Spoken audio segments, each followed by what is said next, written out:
Bonjour. Lorsqu'il y a quelques semaines de cela, nous avons réalisé une émission dont vous vous souvenez certainement et qui avait trait aux vaccinations.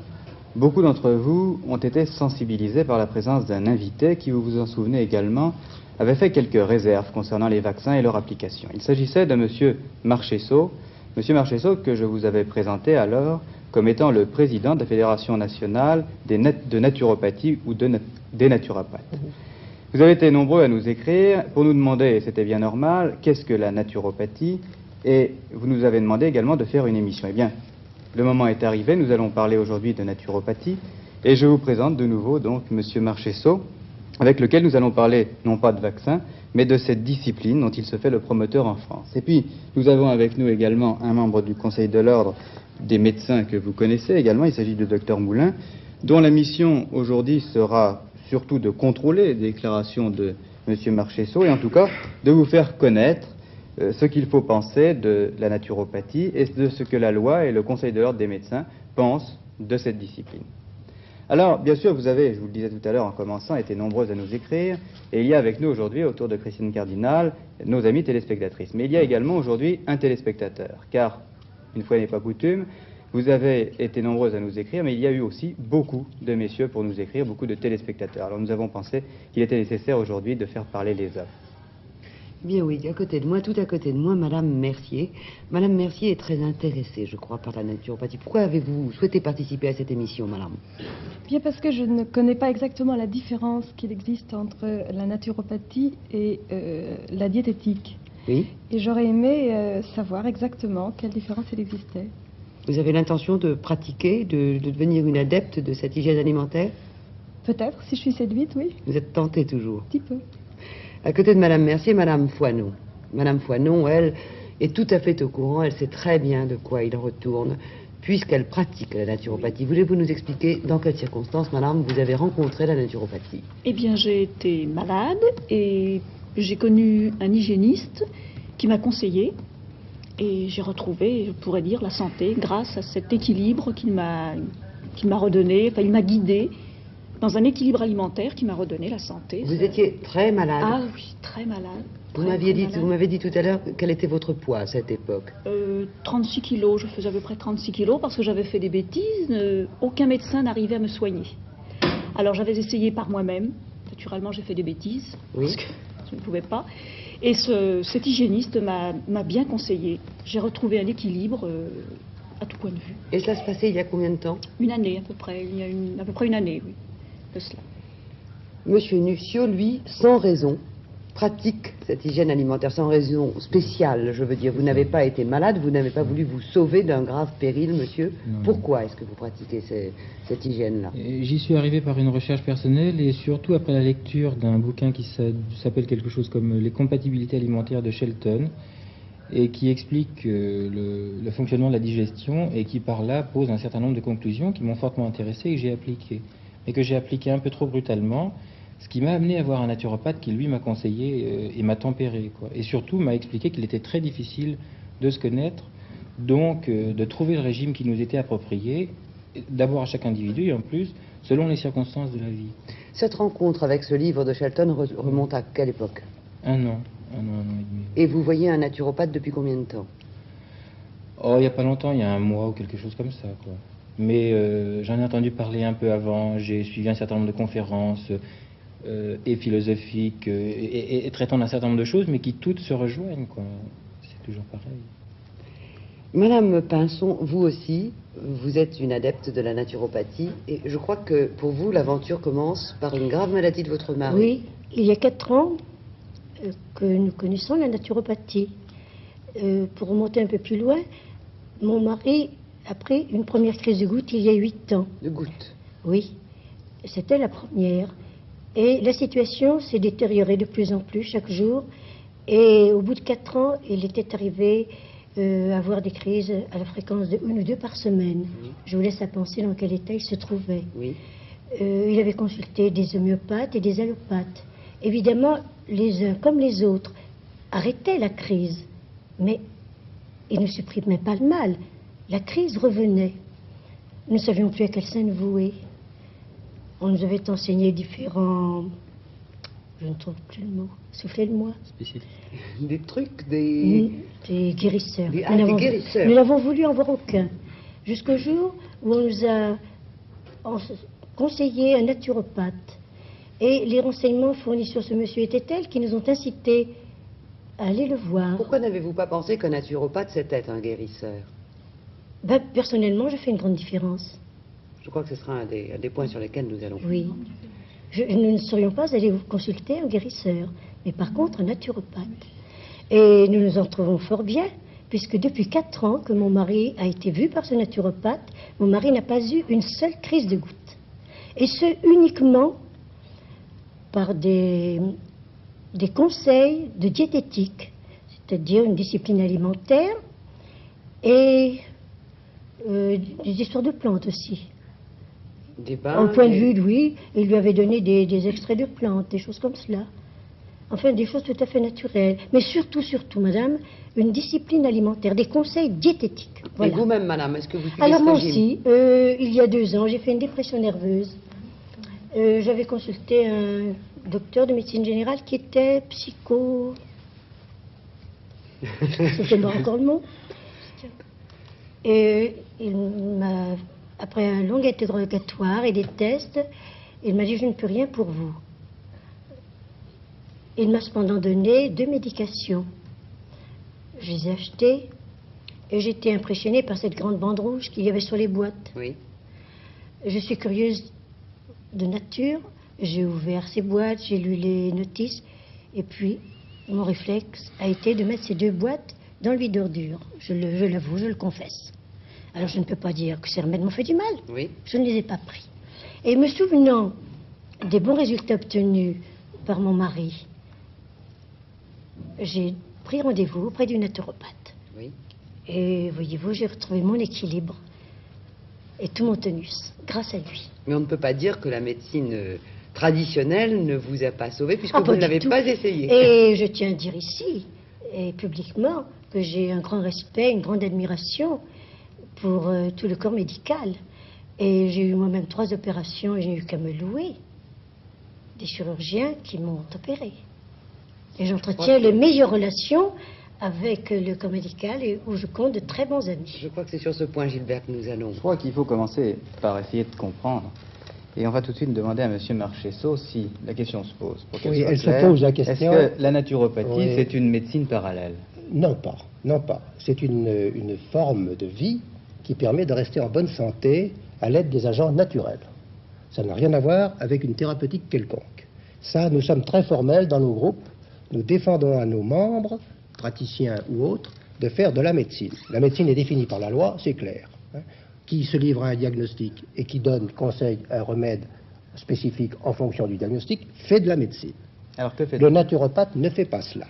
Le naturopathe, en fonction de sa philosophie, c'est-à-dire de son vitalisme, il conseille, en fonction surtout des tempéraments, il conseille des exercices, des régimes, des bains, des indications toutes physiothérapiques et générales, polyvalentes, hein, qui permettent de redresser un petit peu le métabolisme, les métabolismes profonds. Mais à partir d'un diagnostic. Pardon, tout de oui, même. Non je voudrais pas, mais justement- pas du tout. Nous n'avons pas besoin. Vous avez toujours besoin, quel que soit que vous soyez un longiligne, un bréviligne, un sanguin, un bilieux ou n'importe quoi, vous avez besoin d'avoir d'oxygène pour respirer, vous avez besoin d'aller à la selle 2 fois par jour, vous avez besoin d'avoir une colonne vertébrale bien droite, vous avez besoin de beaucoup de fonctions physiologiques qu'on oublie dans notre société Oui, actuelle. monsieur, je voudrais poser une question. Dans le cas précis que vient de nous raconter Madame Pinson, il s'agissait de crise de goutte. Le diagnostic, donc, avait Oui, été ben, madame, fait. c'est très bien. Moi, demain matin, je vais pouvoir guérir pas mal de gens en leur conseillant un régime hypotoxique et draineur. C'est pas compliqué. Mais vous soignez une crise de goutte. Non, vous- pas madame, je soigne un métabolisme général hein, que j'améliore en fonction des lois physiologiques qui sont celles de la vie.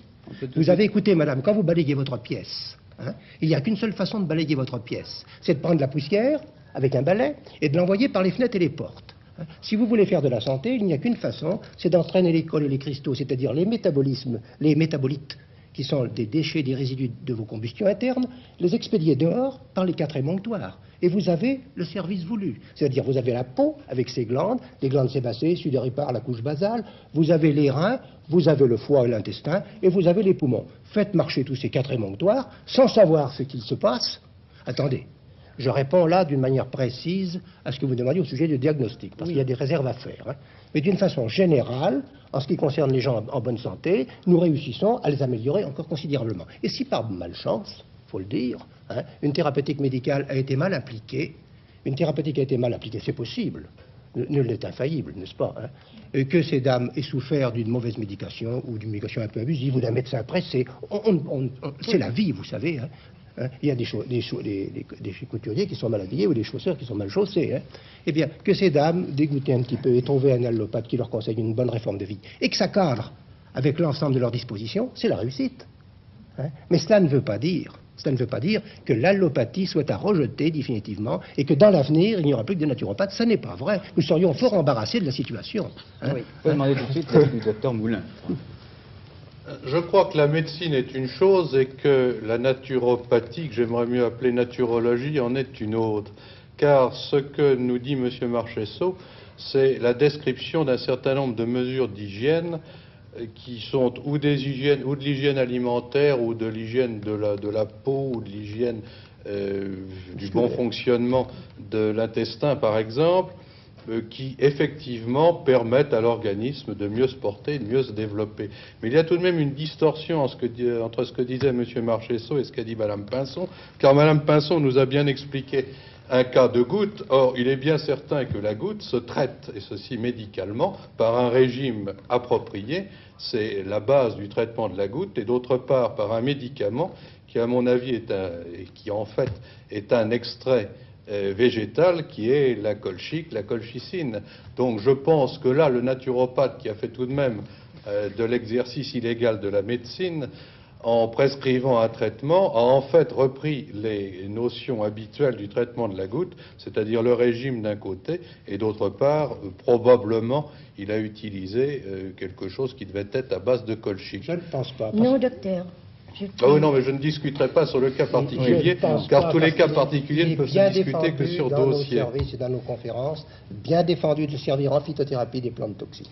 Docteur, vous avez dit... c'est une défense formelle. Vous avez parlé d'exercice illégal de la médecine. Cela veut dire que la naturopathie n'est pas reconnue, d'une part, et que d'autre part, ceux qui l'appliquent peuvent être poursuivis. Non, ça veut dire qu'un naturopathe donne des conseils d'hygiène ou des conseils de vie à son entourage, il n'y a aucun inconvénient. Mais de là à poser un diagnostic et à établir un traitement, alors là, il y aurait exercice illégal de la médecine, et c'est là où est la limite entre l'exercice médical et la naturopathie. Eh bien, c'est bien cette frontière que nous appliquons à ne jamais dépasser. Nous sommes des hygiénistes, hein, et nous nous plaçons surtout avant la maladie. Alors pourquoi avoir choisi ce nom de naturopathe ça n'est pas qui moi peut qui prêter l'ai choisi, monsieur. Si je l'avais choisi, j'en aurais choisi un mieux. Mais c'est international, que voulez-vous? Il faut se plier aux règles internationales. Il y a une fédération européenne de naturopathie et il y a une organisation internationale de naturopathie en Amérique, avec des congrès annuels, etc., etc. Donc il ne m'appartient. C'est le cadre de l'exercice est tout à fait différent, puisque seulement en France, il y a une loi assez sévère sur l'exercice de la médecine. Mais dans les autres pays, il y a un courant de médecine libre, donc il n'y a plus de conflit du tout. Mais il est bien entendu qu'un naturopathe ne doit faire ni diagnostic ni thérapeutique spécifique. Qui ne doit appliquer que des méthodes d'intérêt général et par des procédés non nuisibles. Et qu'il se place surtout avant la maladie ou après la maladie. Oui, mais non nuisible. Ce qui peut être nuisible, c'est l'absence de soins dans un cas Non, madame, parce que urgent. vous avez le contexte, vous pensez toujours malade. Oui. Pour l'instant, moi, je ne pense pas malade. Je pense avant la maladie ou après la maladie. Ah bien. Écoutez, j'ai noté deux exemples. Là. Vous achetez une auto. Hein, eh bien, il est à vous, il est votre sagesse, de savoir bien la conduire pour éviter qu'elle aille chez le mécanicien. Oui, voilà ce que fait le naturopathe avant la maladie. Puis, après la maladie, hein, on a appelé les pompiers, ils ont éteint le feu dans la maison. Que faut-il faire à ce moment-là? Eh bien, il faut remettre les meubles en place et tout. C'est le naturopathe qui intervient encore. Voilà pour ces deux exemples. Maintenant, il pourrait y avoir une troisième position, c'est la collaboration du médecin allopathe et du hygiéniste naturopathe. Pourquoi peut-elle se concevoir? Eh bien, c'est très simple. La dernière fois, j'avais cité le cas d'un pays en guerre, on va revenir là-dessus. La guerre, c'est ce qui se passe dans l'organisme au moment de la maladie. Tout le monde est mobilisé aux frontières, on fait la bataille contre le mal. Mais à l'arrière, les femmes, les enfants s'occupent du terrain général, c'est-à-dire ils moissonnent, il faut rentrer, il faut marcher les usines, etc. Eh bien, on peut très bien concevoir, dans la maladie, une part du fruit pourri et une part du fruit sain. Oui. Ce qu'il faut développer, ce qu'il faut faire d'abord, c'est lutter contre la partie malade, si l'on peut dire, et collaborer pour la partie saine. Voilà, peut-être au troisième point, maladie, j'entends. Oui. Mais vous savez, nous ne sommes pas... qu'on nous laisse simplement l'hygiène, ça nous suffit largement. Madame Mercier voudrait poser une question. Oui, vous dites que vous êtes contre tout ce qui est chimique, Oui. en règle générale. Oui. Or, un certain nombre de maladies ne peuvent être guéries madame, qu'avec des produits chimiques. Oui, il madame, faut. c'est très bien cette question. On est contre tout ce qui est chimique en tant que santé. Mais on tolère la chimiothérapie dans certains états de maladie. C'est très simple. On appelle les pompiers, nous l'avons dit tout à l'heure. Mais après les pompiers, il faut remettre les choses en ordre. Vous êtes obligé d'établir un diagnostic. Mais non, madame, je n'établis pas de diagnostic. Si quelqu'un de malade vient vous voir... Mais vous je êtes ne vois obligé- personne de malade, madame. Je ne vois pas de malade. Je ne vois que des gens qui sont avant la maladie ou après la maladie, ou alors, quelquefois, en collaboration avec un médecin qui me dit qu'est-ce que vous en pensez, comment feriez-vous ce régime ou cela. Enfin, dans Un le point cas sur- de M. Pinson dont nous avons parlé, il était bien malade. Oui, madame. Et ce naturopathe ne l'a pas renvoyé vers un médecin, il l'a soigné. Madame, il pouvait le soigner sans savoir ce qu'il avait. Ce qui importait, c'est savoir si son médecin, s'il n'avait pas une maladie urinaire grave, une maladie pulmonaire grave, une maladie de peau grave, enfin des maladies fondamentales. Mais dans l'ensemble de toutes les autres maladies chroniques, il suffit de faire un bon régime de vie et beaucoup de choses s'effacent. Pas tout, c'est bien pour cela qu'il faut des allopathes. Pas tout, mais beaucoup de choses s'effaceront, croyez-le bien. Monsieur Moulin. Oui, il ne faut tout de même pas être aussi optimiste, parce qu'il semble que vous fassiez d'une part la part de ce qui est de la maladie, et d'autre part la part de ce qui n'est plus ou qui n'est pas encore la maladie. Or, il y a tout de même un certain nombre d'états qu'il ne faut pas négliger, car il est possible qu'un état de santé apparent recouvre soit une maladie aiguë qui va commencer, soit une maladie chronique en évolution. Et alors c'est là, je crois, où il faut tout de même être extrêmement prudent, et en donnant des conseils d'hygiène ou des conseils alimentaires, ne pas omettre tout de même de conseiller aux personnes qui viennent vous voir d'aller consulter un médecin ou même de se faire examiner pour savoir si ce que vous lui conseillez est adapté à son cas. Si vous avez des diabètes, par exemple, insipides ou qui sont mal connus, n'attendez pas que le sujet devienne aveugle ou ait une artérite qui quelquefois se manifeste par peu de signes avant de l'envoyer vers le médecin. C'est l'état de maladie, ça. Dans cet état de maladie, Ah oui, mais faites-moi la limite, en principe, nous ne devrions pas intervenir. Suivant la loi française. Ce n'est pas notre rôle. Vous dites en principe. Bien oui, parce qu'à l'étranger, il y a des tolérances beaucoup plus grandes. Hélas. Mais je parle, hélas, vous savez, il ne faut rien exagérer. Monsieur Nussio.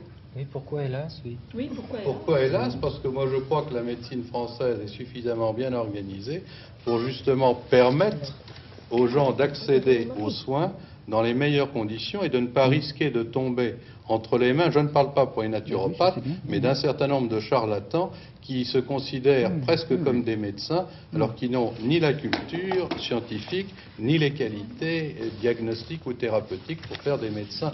Je crois justement qu'un des avantages de notre législation, c'est de mettre les gens en garde contre un certain nombre de non-médecins qui voudraient faire de la médecine. Madame Foinon.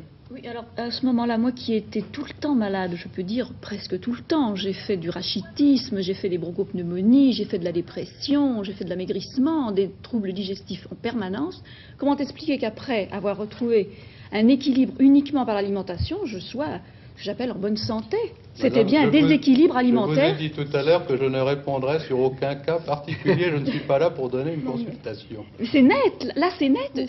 J'ai retrouvé ma santé en retrouvant un équilibre alimentaire. C'est votre avis, je peux en avoir Mais un non, autre. c'est pas psychologique, pas du tout. Maintenant, vous avez normalisé vos métabolismes. Ben voilà, madame, c'est voilà. tout. C'est pas Monsieur psychologique, il n'y a Marcheseau, rien de psychologique. Il y a quand même, le docteur Moulin Rien du parlait tout, tout à l'heure de ouais. frontière, effectivement cette frontière est délicate. Elle est très Elle est- claire, vous savez. Elle est quand même un peu délicate. J'ai en tête un souvenir d'un fait divers qui n'est pas si lointain que cela. Ça se passait à Paris où une famille ne consultait, et d'ailleurs le personnage qui est en cause a été inculpé ensuite, qui ne consultait qu'un naturopathe, ou du moins se prétendait-il naturopathe. Dans cette famille, un enfant est mort parce qu'on n'envoyait pas au médecin et qu'on n'utilisait pas la chimie, la chimiothérapie. Et les deux femmes qui faisaient partie de cette famille ont dû être envoyées à l'hôpital et dans un état très très précaire. Alors, ce que je voudrais savoir aujourd'hui, c'est que ces naturopathes, est-ce qu'on peut leur faire confiance? Parce qu'il y a un conseil de l'ordre des médecins, Oui. il y a des examens pour Oui, ces médecins. oui. Qu'y a-t-il en ce qui Il concerne y a les notre naturopathes? Fédération française de naturopathie, alliée à la Fédération européenne et internationale. Oui, mais C'est comment un forme-t-on ordre. les naturopathes et On quel les pouvoir forme- ont-ils? On les forme par Quelles des sciences études. sont-ils On les acquises? forme par 4 ans d'études, par des séminaires, des cours, et quelquefois ils vont passer des diplômes en Angleterre ou en Amérique pour achever leurs études. Pourquoi, Il y a des pourquoi ne les passe-t-il pas en France? Parce qu'on n'a pas le droit, nous, de délivrer des doctorats en naturopathie. Bien sûr, mais chaires de ne pourrait-il pas naturopathie, s'inscrire on dans une faculté de médecine, Mais par exemple? l'enseignement n'est pas le même du tout. Nous sommes sur le plan de l'hygiène et vous êtes sur le plan de la pathologie. Oui. Vous comprenez? C'est tout à fait différent. Je voudrais vous faire comprendre d'un seul coup, par exemple. Ce qui nous intéresse, par exemple, c'est d'avoir une belle capacité thoracique, nous. Hein, pour qu'un poumon puisse fonctionner d'une façon ample et majestueuse, et procurer de l'oxygène et cracher toutes ses cols, le cas échéant. En pathologie, on ne s'occupera pas de ça. On s'occupera des lésions qui peuvent survenir sur la muqueuse respiratoire, etc., etc. Bon, ça, c'est une manière de faire, un comportement de scientifique matérialiste. Nous, nous sommes des vitalistes. Nous pensons que si on fait respirer correctement les gens dans des conditions optimum d'oxygène, d'ozone, d'aromates, etc., la maladie deviendra moins agressive. Un point, c'est tout. C'est là que vous soignez le terrain. C'est ça, madame. Vous avez dit le mot. Nous sommes au terrain. Ça s'appelle les humeurs chez nous. Ça s'appelle les humeurs, c'est-à-dire les liquides qui sont dans l'organisme. Ce qui fait qu'en épurant ces liquides, on a de grandes chances d'aboutir à la santé. Monsieur Moulin. On en revient un petit peu à la théorie de Molière et de la trabile, de la bile noire qu'il fallait évacuer. Mais pour en revenir aux études que vous donnez, vous nous avez parlé tout à l'heure de capacité respiratoire. Alors je pense que vos études se basent d'une part sur une anatomie bien connue, et c'est long et ça demande du temps, sur une physiologie respiratoire, sur les indications à cette gymnastique respiratoire ou cette possibilité d'améliorer, et d'autre part aux contre-indications. Alors là, on entre sur un terrain médical. Si, les contre-indications sont formelles. Lorsqu'un sujet se plaint de quelque chose, c'est le médecin qui doit aller voir. Vous comprenez? Oui, d'ailleurs, comment viennent vous voir les malades? C'est en se plaignant de quelque chose. Et alors, monsieur, vous ne recevez que des gens en enfin, d'une bonne manière santé. Plutôt, madame, oui, plutôt. Ça n'est pas ce que semble nous dire Madame Foinon ou Madame Pinson. Oui, madame, c'est des cas, ça, si vous le voulez, des cas extrêmes, hein, des cas limites à la frontière. Mais en général, ce sont des méthodes d'hygiène. Voilà ce que nous pouvons dire. Une méthode d'hygiène, justement, qui peuvent aller très bien sur certains sujets. À nouveau, je me suis rééquilibrée, si je puis dire. Tu parles justement uniquement d'hygiène alimentaire. Vous savez, il m'est arrivé de faire des conférences. J'ai retrouvé un équilibre. Il m'est arrivé de faire des conférences en public. Mon équilibre. Et le lendemain, de recevoir, pas le lendemain, excusez-moi, ça aurait été trop vite quand même, mais quelques mois plus tard, de recevoir une lettre de félicitation d'une personne qui se trouvait guérie par mes conseils publics, hein, ou d'avoir publié des articles ou des livres. Non, mais je pense que vous vous préconisez une hygiène alimentaire très saine, personne ne peut le récuser, cela, personne ne peut être contre. Oui, madame, il y a 10 techniques. Bien sûr, voilà, c'est cela, madame. Mais vous ne pouvez pas vous imaginer les miracles que vous allez accomplir avec cela. Mais est-ce qu'on a besoin de spécialistes autres que les médecins habituels pour nous prescrire ce genre de choses? Parce que les médecins ne sont pas formés en faculté pour ce genre d'enseignement hygiénique, c'est tout. Je ne suis pas de votre avis, car il y a une année où on étudie l'hygiène. Il est possible que l'enseignement de l'hygiène soit peu suivi par les étudiants. Mais enfin, je sais que personnellement, j'ai participé à l'enseignement de l'hygiène lorsque j'étais moniteur à la Croix-Rouge. J'ai même écrit à l'époque un petit livre d'hygiène. Ce n'est pas de la publicité, car la publication est terminée. L'édition a été épuisée. Mais déjà à l'époque, on conseillait aux gens de savoir se servir du chauffage central correctement en aérant les pièces. On leur conseillait de faire de la gymnastique tous les matins, d'avoir des règles d'hygiène. Donc je crois que l'hygiène, effectivement, est enseignée. Ce qui se passe actuellement, c'est que la plupart des médecins sont axés plutôt sur la pathologie et sur les soins, et que, étant donné l'importance du nombre d'examens qu'ils ont à faire par jour, du nombre d'appels, quelquefois le dialogue entre le malade et le médecin peut être assez abrégé. Il est bien certain qu'un certain nombre de conseils d'hygiène élémentaire, comme on nous l'apprend à faire d'ailleurs à la faculté, quand on rédige une ordonnance devrait comporter plusieurs pages, et elle devrait commencer par une hygiène de vie et une hygiène alimentaire. Je parlais tout à l'heure de la goutte, il est bien certain qu'une consultation chez un goutteux commence toujours par un schéma de régime avec l'élimination d'un certain nombre de produits et au contraire l'utilisation d'autres.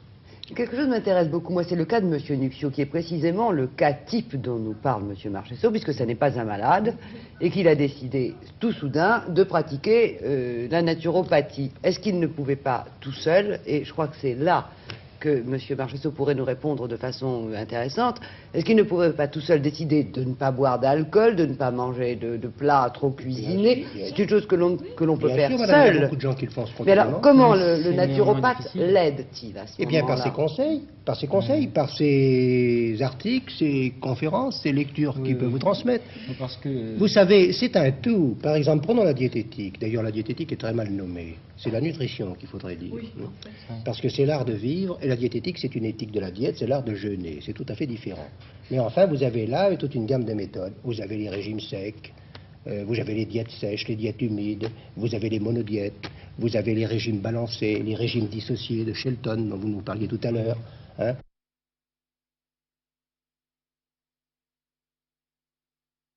Eh bien, il y a encore toute une gamme de méthodes variées, qui vont du végétalien jusqu'au carnivorien. J'ai un ami qui est pharmacien à Marseille, c'est un carnivorien type. Hein. L'ennemi pour lui, c'est la farine et c'est le fruit. Il dit, on n'amène pas de l'eau au moulin un jour d'inondation, il ne faut pas amener de glucides, nous sommes tous des hépatiques. Hein. Donc, il est carnivore 100%.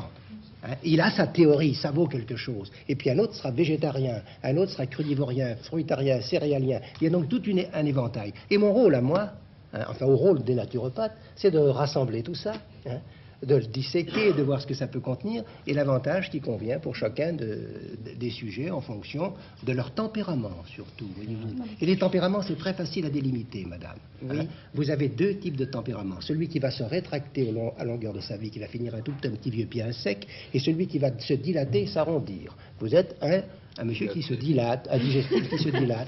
Vous allez être un monsieur qui va se rétracter tout doucement, et finir tout vieux et tout bossu, carbonique, si vous ne prenez pas garde. Non, mais c'est une perspective, monsieur. C'est une perspective. Voilà. Et alors, en fonction de ces deux choses-là, hein, à l'un, il faudra de l'eau froide. À celui-ci, de l'eau chaude. Vous comprenez? À celui-ci, il faudra ne pas enlever la viande, parce qu'il en a impérieusement besoin. À celui-ci, attention, le foie ne supportera pas. Voilà, ça s'appelle... Vous voyez ça comme ça? C'est de la typologie, madame. Mais achetez le bouquin du docteur Cormand et lisez-le, vous serez convaincu après moi. Je crois que Mme Mercier voulait poser une question.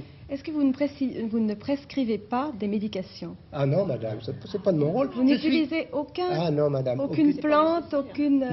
Les plantes non toxiques, quelquefois. Les plantes non toxiques, comme je conseillerais d'activer l'intestin avec un peu de bourdaine. Mais ça, n'importe qui peut aller en pharmacie acheter un peu de bourdaine. Hein. Enfin, comment est-ce que vous pouvez dire, monsieur, en regardant Gilbert Kahn, qu'il doit avoir un foie sensible et madame, parce qu'il est jaune, parce qu'il est jaune, madame, et l'autre est rouge. C'est tout, c'est clair. C'est mon maquillage. Non, monsieur, je vous connais, vous êtes un neuroarthritique. Voilà votre évolution. Mais ça s'appelle de la typologie, madame. C'est Sigo et Toris et tant d'autres qui ont mis la mode au pays. C'est pas moi, voyons. Étudier les études de morphologie. Il y a un institut, je crois, de morphologie qui fonctionne à Paris. On apprend tout cela. Est-ce que vous n'avez pas posé quelques diagnostics, là? Non, j'ai fait de la typologie. Docteur, je voudrais savoir Non, je ne suis pas. Non, messieurs, dames, vous êtes infiniment sympathiques, mais je n'ai pas fait de diagnostic. Si j'avais dit, monsieur, vous allez faire une hépatite virale, monsieur, vous allez faire une colite, monsieur, vous allez faire une néphrite, j'aurais fait un Gilbert diagnostic. Kahn qu'il était un hépatique. C'est l'évolution de son type de maladie, de sa typologie. C'est une conception théorique des choses, car il y a tout de même plusieurs types. Bien il y a sûr, des mélanges de types. Bien Et sûr. puis il y a des mélanges à l'intérieur des types. Alors, c'est un schéma qui, au départ, paraît extrêmement satisfaisant. Mais si l'on en arrivait à des conclusions aussi faciles et aussi précises, J'ai voulu, monsieur, évidemment, la médecine... permettez-moi, j'ai voulu simplement faciliter l'exposé. Hein. C'est beaucoup plus délicat, parce qu'on parle de vestibule ouvert, de vestibule fermé. Si vous avez des très beaux yeux sur un visage très aplati, vous avez plus de vitalité que si vous avez des yeux tout enfermés et enfoncés, etc. Si vous avez des lèvres bien dessinées, hein, vous échappez à la rétraction ou à la dilatation. Vous comprenez? Il y a des faits secondaires. Enfin, c'est le livre classique du docteur Cormand. Je ne veux pas faire de publicité, mais ça mérite d'être lu. C'est très bien. Oui, non, c'est un livre qui est intéressant, mais il ne faut pas oublier non plus qu'on peut modifier ces réactions, étant donné qu'il y a tout de même des éléments d'intelligence et de volonté qui peuvent agir par-dessus le type et modifier les réactions. Bien sûr. Mais nous en tenons compte. Il faut en tenir compte. Docteur, j'en viens toujours au même point. Est-ce qu'il n'y a pas dans la médecine traditionnelle des médecins ou des spécialistes qui justement s'occupent de prescrire des régimes, comme nous parlait tout à l'heure M. Marcheseau? Si, bien sûr, vous avez un certain nombre d'hygiénistes ou de médecins qui s'intéressent essentiellement au régime. Vous avez par exemple les gérontologues qui s'occupent des gens âgés, qui ont indiscutablement un axe de pensée qui va toujours vers le régime, parce que là c'est extrêmement important, car vous avez des vieillards qui ont besoin de certaines nourritures, d'autres qui au contraire n'en ont pas besoin. Vous avez d'autre part alors toutes les réactions biologiques qui peuvent exister chez un vieillard, des excès d'urée, de cholestérol, de sucre, et qui nécessitent des régimes particuliers. Donc vous avez des médecins qui sont très axés sur les notions de régime, sans compter les diabétologues qui évidemment ont à la base de leur thérapeutique un traitement équilibré avec un minimum de sucre en général. Alors il n'est pas besoin d'avoir à côté des médecins traditionnels des naturopathes qui enseignent la même chose que pourraient enseigner des médecins. Ne me faites pas dire ça devant M. Marchessault. Je pense qu'il est nécessaire peut-être qu'autour de nous, il y ait un certain nombre de gens qui rappellent à leurs concitoyens qu'il y a des règles d'hygiène élémentaires qui consistent à savoir s'aérer, à aller se promener dans le courant de la journée, à faire de la gymnastique, à manger intelligemment, à aller à la piscine de temps en temps. Ça, je crois que c'est nécessaire, mais ce sont des règles qui devraient être celles de tout le monde, mais qu'on oublie dans notre civilisation industrielle. Monsieur Luxio voudrait dire quelque chose. Elles sont toutes très intéressantes, mais qu'on oublie parce qu'on ne nous les enseigne pas. Par exemple, bien manger, c'est pas si évident que ça. Sortir prendre l'air, c'est même pas évident intellectuellement. Quand on est enfermé dans son système, pour se dire il faut que je m'arrête, je vais respirer un coup, je vais être comme ça. C'est pas permis à un certain nombre de gens, et même quand ça nous l'est permis, on n'y pense pas nécessairement, quoi. Alors toutes les règles que vous connaissez peut-être parfaitement, il faudrait au moins des gens qui en informent le public. Et puis à la limite, moi je comprends, enfin peut-être mon incompétence ou mon incurie font que je ne comprends pas pourquoi on s'attarde sur le fait du diagnostic. Si admettons, je vais voir un naturopathe, et même qu'il triche par rapport au fait du diagnostic, s'il me guérit, mais pour moi c'est tout ce qui compte. Évidemment, si c'est un charlatan qui m'indique quelque chose d'absolument aberrant et qu'il me détruit, d'accord, mais le charlatanisme aussi, on le respire quand on va voir quelqu'un et qu'on discute. Écoutez, enfin je ne veux pas du tout entrer dans une politique dans une guerre de chapelle, mais le seul naturopathe que j'ai vu, au moins, j'ai pu discuter avec lui. Tous les médecins que j'ai vus, j'ai pas pu discuter avec eux. Ça m'était très difficile. Non, mais là, on s'égare sur un terrain sur lequel je ne vous suivrai pas. Il est certain qu'il est quelquefois très difficile de discuter avec un certain nombre de médecins quand ils sont surchargés de travail. Il y a certains moments où ils le sont moins. Il m'arrive très souvent de pouvoir discuter un certain temps. D'autre part, il y a tout de même une chose chez vous qui m'inquiète. Vous me dites, moi je suis capable de renifler un petit peu le charlatan, et d'un autre côté, vous m'expliquez que vous n'êtes pas capable de savoir ce qui vous convient dans la vie courante. Moi, c'est ce qui m'étonne. Ce qui m'étonne, étant que ma génération a appris tout de même que la nature existait, que le soleil était une bonne chose, que l'eau était une bonne chose. Alors je ne vois pas comment, et vous partez en vacances de temps en temps, vous allez au bord de la mer, vous vous baignez, donc vous vous rendez compte que le soleil est quand même meilleur que l'endroit où il n'y a pas de soleil. Vous vous rendez compte que sur votre corps, les effets du soleil sont bénéfiques, et que, au contraire, quand vous restez dans l'obscurité, vous n'êtes pas bien. Je crois que c'est ça ce qu'il faut redécouvrir. Oui, mais pour c'est le bénéfice de l'eau, du soleil, de l'air. Mais pour le redécouvrir à la quantité exacte, ça c'est pas si évident que ça. Bon, intuitivement, alors je ne sais trop comment je suis allé vers Shelton, vers la dissociation alimentaire, je l'ai fait de manière excessive, et à ce moment-là, il y a eu des minéralisations, et j'ai eu 2 ou 3 dents carriées à la suite de ça. Oui, mais attention, alors là, vous vous lancez dans des interprétations dans lesquelles je ne vous suivrai pas. Ne m'y suivez pas, mais si, peut-être avec un médecin normal ou avec quelqu'un de compétent, j'avais pu discuter de ça, discuter de ce que je sentais et de ce qu'il aurait fallu que je fasse, peut-être les choses seraient allées bien tout de suite, mais avec le médecin qui m'avait traité par exemple pour de l'arthrite, qui m'a fait subir des antibiotiques 2 ans qui m'ont démoli le foie, je pouvais pas discuter de ça. Vraiment, j'avais pas le droit. C'est pas mon métier, c'est pas mon boulot. Je ne reviendrai pas là encore sur un cas particulier, car là, il faut avoir tout le. Par exemple, vous allez comprendre très bien la position du naturopathe. Vous avez un puits. Sur ce puits, il y a une roue. À cette roue est accrochée une chaîne. La chaîne grince. Et la chaîne, on la tire de travers. Au bout d'un certain temps, il va y avoir un maillon qui va craquer.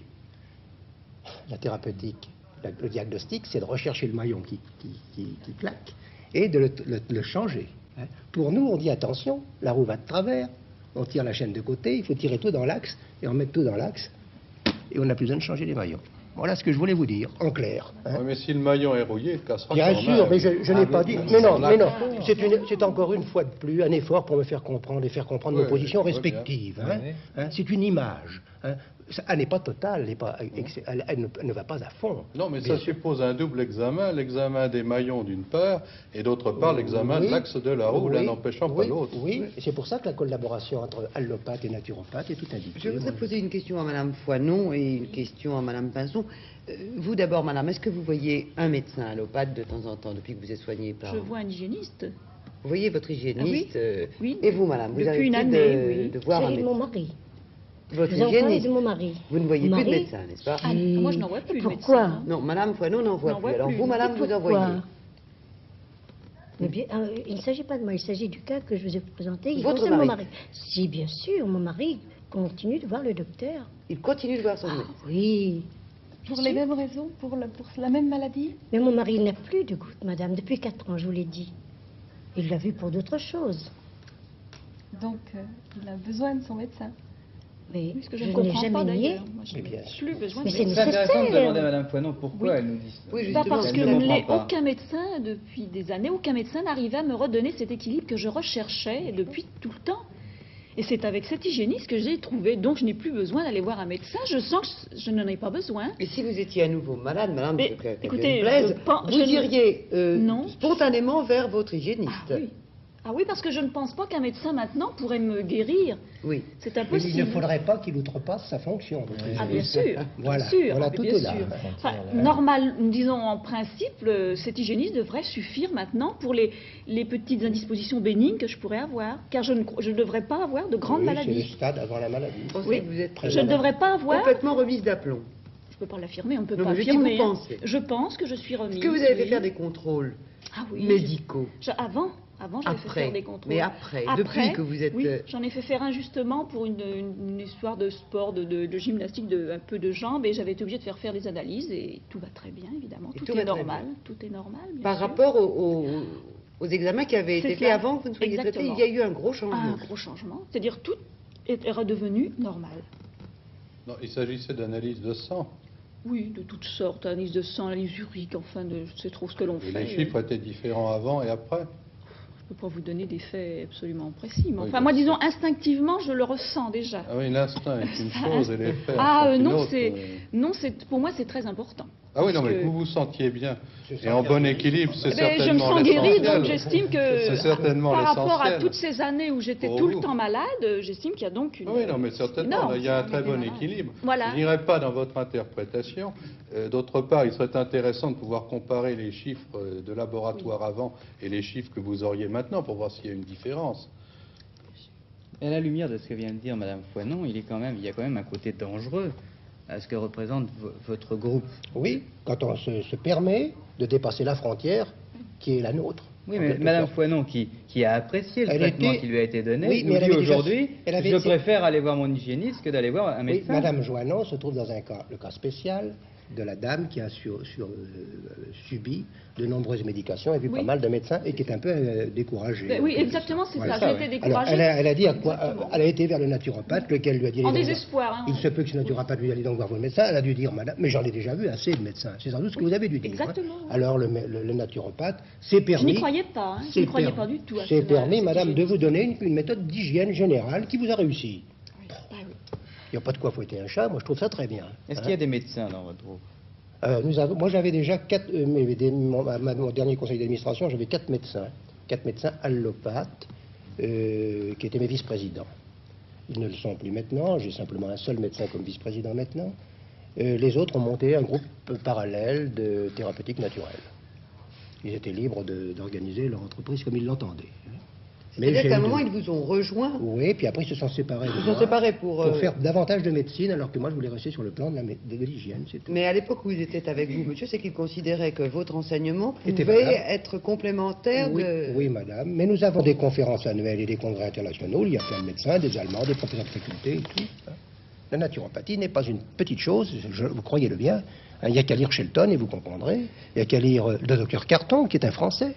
Hein, lisez les travaux de Carton, ben vous vous mettrez à genoux devant les travaux de Carton, c'est magnifique. Hein. Lisez les travaux des docteurs André et Gaston Durville, qui sont toujours vivants. Eh bien, ils ont fait des très belles choses. hein. Et puis, enfin, vous avez... Tous les allopathes ne sont quand même pas d'accord. Vous avez d'un côté les allopathes, puis de l'autre côté les homéopathes. C'est pas la guerre à boulet rouge, mais c'est quand même une petite guerre intérieure, n'est-ce pas, hein? Donc c'est donc qu'il y a des reproches qu'on peut adresser à certains abus peut-être médicamenteux. Et nous, là, nous allons avec les homéopathes. Nous pensons que la surmédication, et je ne suis pas le premier à avoir tapé sur la surmédication, hein. Vous avez le professeur Faure, vous avez Rostand, vous avez Mauriac, le professeur Mauriac, qui a dit avec j'ai les citations. Il y a aujourd'hui trop d'injections et de médications toxiques. Il faut que l'organisme soit vraiment admirable pour résister à toutes ces agressions. Voilà ce que dit le professeur Faure. Il existe actuellement une débauche de sérum-thérapie, de vacciноthérapie à faire frémir. On introduit dans les organismes des microbes, des albumineuses étrangères, sans savoir, sans s'occuper du terrain. Ça, c'est Mauriac, etc., etc. Je ne voudrais pas. D'ailleurs, la grande presse s'est fait l'écho de ce que je dis aujourd'hui. Le danger de la surmédication. On peut dire que c'est bien sûr très séduisant pour l'esprit, monsieur, une médecine naturelle. Je parle d'une hygiène, madame. Une hygiène naturelle. Attention, là, ce sont des citations qui sont prises dans différents textes. Le professeur Mauriac a utilisé, comme tout un chacun, je pense, les vaccins ou la pénicilline. Je crois qu'il est difficile de tirer les phrases. D'autre part, je voudrais tout de même vous préciser dans les rapports de nombre. De la débauche. Oui, j'ai bien. Oui, ça, la débauche en tout est condamnable. Voilà, c'est ce que je veux dire. D'autre part, je voudrais tout de même vous rappeler, c'est la proportion qui existe tout de même entre le nombre des allopathes, le nombre des homéopathes. Il y a tout de même 65 000 médecins qui exercent en France, dont un certain nombre de spécialistes chirurgicaux, et il y a relativement peu d'homéopathes, ce qui fait que je crois qu'on ne peut pas tout de même opposer systématiquement l'un à l'autre. L'homéopathie est une méthode thérapeutique, nous en avons d'ailleurs discuté ici, qui est réservée à peu de personnes, à peu de médecins, parce que ça ne débouche pas actuellement dans la forme de civilisation dans laquelle nous vivons. Ce qui fait que l'allopathie, fatalement, va passer pour quelque chose qui sera agressif, parce qu'il y a beaucoup plus de prescriptions allopathiques que de prescriptions homéopathiques, donc fatalement on trouvera beaucoup plus de cas sur lesquels il y aura à redire, vraisemblablement que dans l'homéopathie.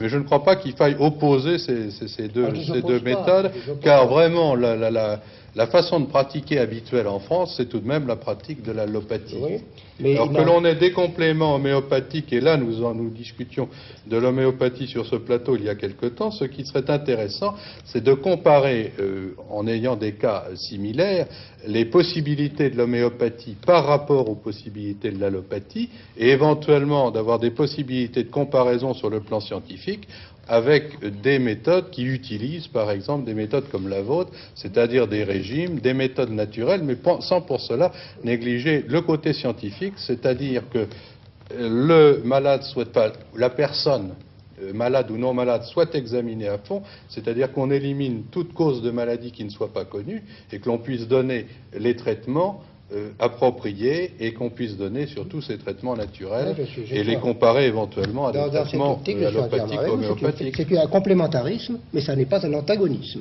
Voilà, Madame Mercier voudrait poser une question qui me semble très intéressante. Oui, vous êtes contre la pilule, puisque vous êtes contre les produits chimiques. Oui, je suis contre la pilule. Je pense qu'on est en train de briser un cycle hormonal auquel il ne faudrait pas toucher. Je pense qu'il y a des procédés mécaniques de contraception qui ne sont pas naturels. Non, madame, qui ne sont pas naturels, mais je n'ai pas toujours dit qu'il fallait vivre essentiellement nu, le corps au soleil, sur les boulevards à Paris non plus. Nous sommes bien d'accord. On peut tendre vers des méthodes naturelles et après avoir les deux pieds sur la terre et savoir où l'on va quand même.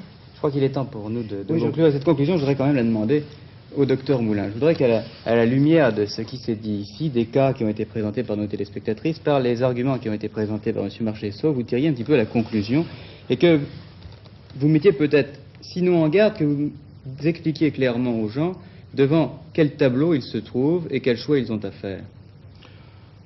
Bien, je crois que cette méthode naturelle est une méthode essentiellement d'hygiène. Que c'est une méthode essentiellement préventive avant maladie ou après maladie. Je veux bien reprendre le schéma de M. Marchessault. Que cette méthode de traitement permettra certainement d'améliorer l'organisme et probablement de lui donner un certain nombre de possibilités de meilleure résistance contre un certain nombre de maladies. Je ne dis pas toutes, mais un certain nombre. Je me rapproche tout de même de votre point de vue. Mais je voudrais mettre en garde tout de même les téléspectateurs contre une croyance trop absolue dans des méthodes qui sont tout de même limitées et dans leurs possibilités et dans leur application. Et surtout ne jamais négliger, lorsqu'il y a quelque chose qui ne va pas dans l'organisme, la consultation au médecin, ce qui ne les oblige pas toujours à suivre aveuglément les prescriptions du médecin. Ils peuvent en discuter avec un autre, ils peuvent en discuter même éventuellement avec leur entourage, mais je crois que la consultation au médecin, le bon examen, une bonne thérapeutique sont quelquefois indispensables et il ne faut pas les négliger, c'est-à-dire se fier totalement à une méthode qui peut donner beaucoup de choses mais qui ne peut pas tout donner. Merci docteur. Merci à vous aussi d'être venu avec nous aujourd'hui. Merci aussi à vous, mesdames, d'avoir posé des questions tellement pertinentes. Madame, est-ce que vous êtes convaincue que vous allez devenir naturopathe, adepte de la naturopathie? Présenter tel que ce vient d'être présenté, ça me paraît pas dangereux, a priori. A priori. Ça m'empêchera pas d'aller voir mon médecin. Vous allez gagner au point de vue, sur le gouvernement, au point de vue de la sécurité sociale, vous allez alléger le budget national. Ouais.